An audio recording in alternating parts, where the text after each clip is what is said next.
美国正在向中东大规模的运送军队。根据俄罗斯通讯社的报道，在过去的24小时里呢，至少有53架 C-17和7架 C-5M 军用运输机，在美国大陆和中东之间往返飞行。而随着这些飞机到来的是士兵和武器，那么美国此举的目的是什么？这些运输机的到来又会为中东局势带来哪些变化呢？咱们接着往下看。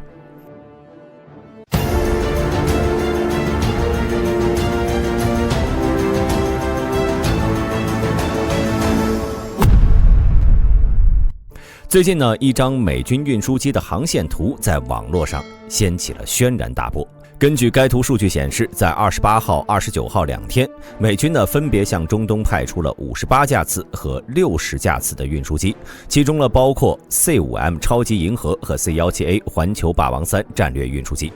然而需要明确的是，这并非完整的数据，其中并未包括加油机和其他类型的专用飞机。但这一情况呢，也清晰地反映了美国对于向以色列提供军事援助的重视。动力网站称，这是美国正在建设的一个更大的空中桥梁的一部分，以此向以色列提供军事援助，并将美军人员和物资运往中东。而美军的这次行动也让人联想到了50年前的5分钱行动。在1973年第4次中东战争期间，以色列军队由于在初期战事中处于不利地位，向美国提出了紧急军事援助的请求。于是，美国空军军事空运司令部启动了5分钱行动，号称只要所有人向河流里投入5分钱的镍币，就能填平这条河。随后，美空军迅速行动，在9个小时之内呢，美国所有的运输机带着重型装备全速飞向了以色列，形成了强大的空中洪流。当时呢，美军给出的指示是每天至少运送4000吨物资，各种枪支弹药、导弹以及 M60 坦克都被源源不断地送到以色列。除此之外呢，当时美军最新型的 F4 幽灵战机也是直接开过去了，移交给了以色列空军使用。仅仅半个月时间，美空军就向以色列交付了超过3.2万吨的装备，海军交付了3.6万吨装备。在战后，有军事专家评估认为，美军在整个战役中至少向以色列交付了超过10万吨的装备。一时间呢，以色列的军火多到仓库都堆不下了，这样的援助呢，战局即刻逆转，中东国家再次以失败告终。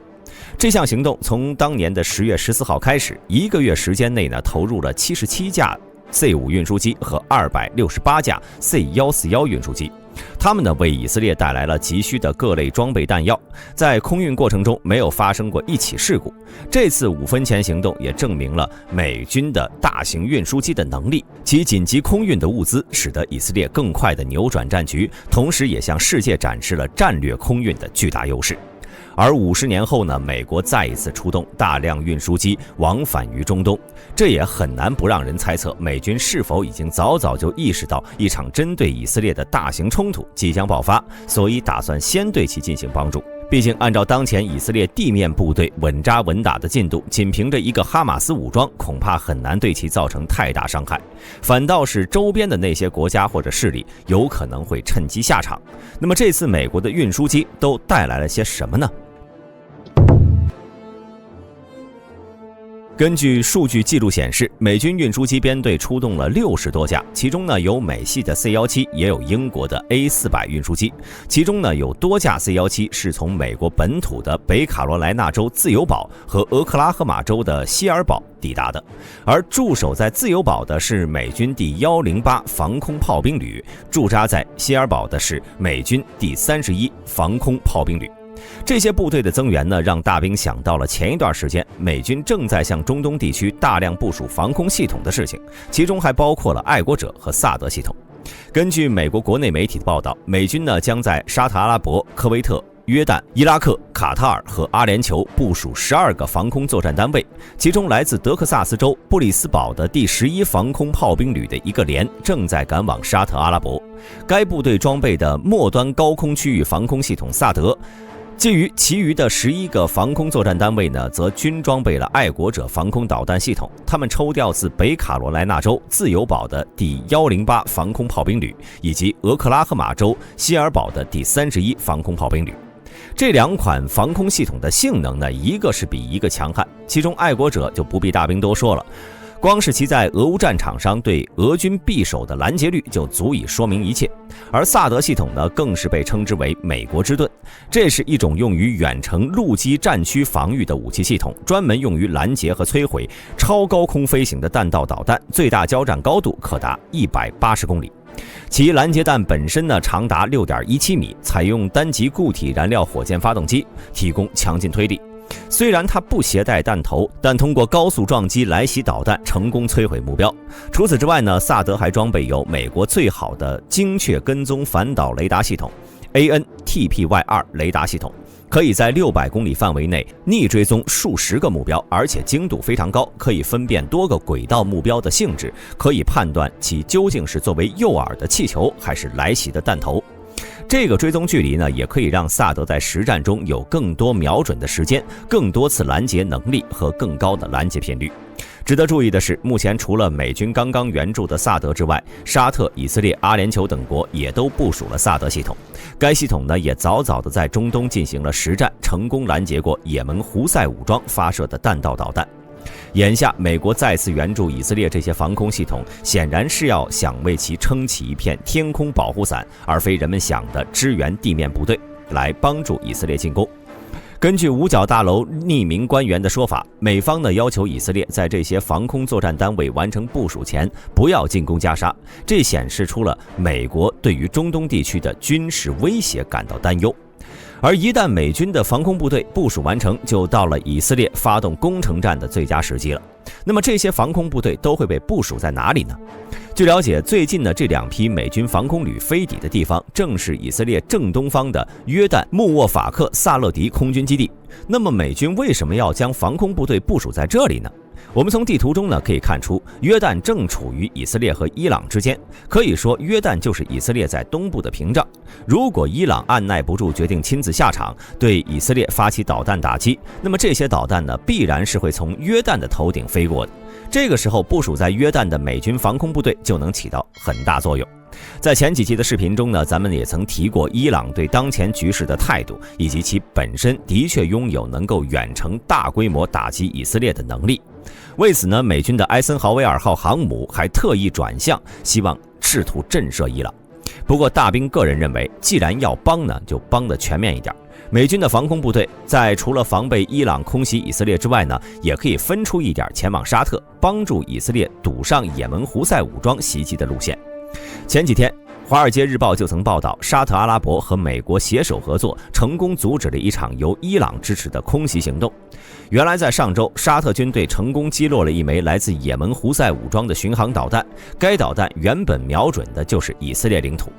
而在这次袭击事件之前呢，美军的导弹驱逐舰还在红海拦截了4枚冲向以色列的导弹，这些导弹呢也是由也门胡塞武装发射的。显然，这位已经迫不及待地想要插手这场冲突了。而在胡塞武装身后呢，或许还有不少。当然，倘若真的有中东国家或者武装组织对以色列或者中东美军出手，美国也肯定不会站着挨打的。除了直接出动附近基地的战机之外呢，那些来往于美国和以色列之间的运输机也会成为最恐怖的武器。这里就不得不提到美军那个著名的快速龙计划。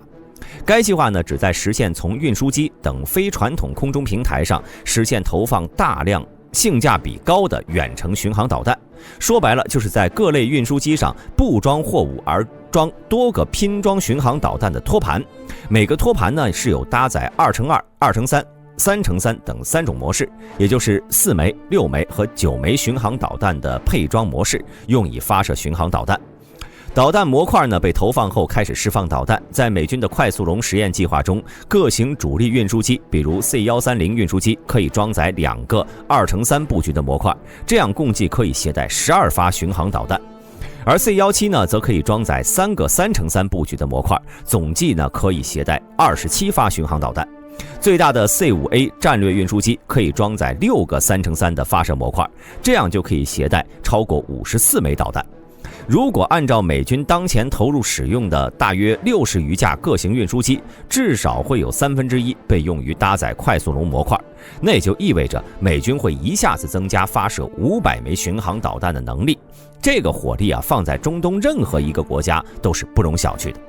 而值得注意的是，在美军的快速龙实验当中，搭载的是 AGM-158BC 巡航导弹，这是美国空军研发的一款隐身巡航导弹。其中呢 ，AGM-158B 有效射程为930公里，使用 INS-GPS 双体制导航系统，在末端呢还使用了红外成像导引头，主要用来踹门打击高附加值目标。而 AGM-158C 呢，则是反舰型，最大射程1000公里，具有隐身突防和精确打击能力，可以攻击海上的固定和移动目标。由于这两型巡航导弹难以被拦截，加射程足够远，再加上携带量又大，对伊朗的海军是有着巨大威胁的。那么我们扯得有点远了，咱们再来说回到中东局势。值得注意的是最近中东地区除了大规模空运之外，地中海周边的舰队也是越来越多了。根据俄罗斯媒体的报道，目前北约的多个国家已经派出了舰队，在地中海岛国塞浦路斯附近进行了集结。只不过和大众预料的不同，他们的目的地并不一致。根据路透社报道，在当地时间26号，法国西北风级2栖攻击舰托内尔号前往了地中海中部。只不过该舰的到来呢，并不是为了威慑中东，而是去为加沙医院提供帮助。原来早在10月25号，法国总统马克龙就表示，法国将在未来48小时内派遣一艘海军军舰支持加沙医院，还将向埃及运送一飞机的医疗设备，通过拉法口岸运往加沙。根据法国卫生部网站的消息，托内尔号能够运载军用直升机、坦克和2栖车辆，还可以充当一座浮动医院，拥有69个床位、1个 X 光检查室和2个手术室。另外呢，地中海中部还有2艘法国的护卫舰，它们分别是叙尔库夫号和阿尔萨斯号。而至于其他的舰队呢，目的就比较统一了。目前在萨丁岛以南的是美国的埃森豪威尔号航母舰队群，其中呢包括导弹巡洋舰菲律宾海号、驱逐舰格雷夫利号和梅森号。在克里特岛西北部由8艘护卫舰组成的西方集团海军编队正在进行战斗警戒，福特号航空母舰、诺曼底号巡洋舰、托马斯哈德纳号驱逐舰、拉梅奇号驱逐舰、卡尼号驱逐舰和罗斯福号驱逐舰的战斗群集中在了塞浦路斯西部。附近呢还有一支英国皇家海军特遣部队，由白眼巨人号航母训练舰和莱姆湾号辅助船坞登陆舰组成。值得注意的是，在10月28号，另外一艘具备登陆和投送能力的9万吨巨舰也来到了地中海，它就是美国海军的赫谢尔威廉姆斯号远征基地舰。该舰呢是直接通过直布罗陀海峡进入地中海，该舰也被人们称之为美军的移动军火库。由于该舰呢并不承担作战任务，所以它在设计时就没打算安装飞机跑道。它的主要功能呢是作为美国海军陆战队执行登陆任务的前进中心，能够作为先前美国出动的2000名陆战队进行配合。在陆战队需要进行登陆作战的时候呢，其他舰船的掩护下前往目标附近海域，从而保证海军陆战队作战的灵活性。而且该舰呢还大量采用模块化技术，从而实现了多用途平台功能。例如安装野战医院模块，就可以让其变身成海上医疗船，可以用于救护在战斗中受伤的士兵。除此之外呢，它还可以安装大型吊车和维修船坞模块，就可以作为海上临时的维修基地。同时该舰上呢还搭载了有大量的武器弹药、后勤补给物资等等。这也就是为什么要说一艘远征基地舰就等于一个移动的后勤军火库了。有火力、有士兵，还有后勤，这些美军舰队呢已经足够支撑起一场战争的消耗了。至于其最终是否会参战，就要看其他国家给不给面子了。好了，本期视频到这里就结束了。对本频道感兴趣的朋友，请点击下方订阅按钮。我是大兵，我们下期再见。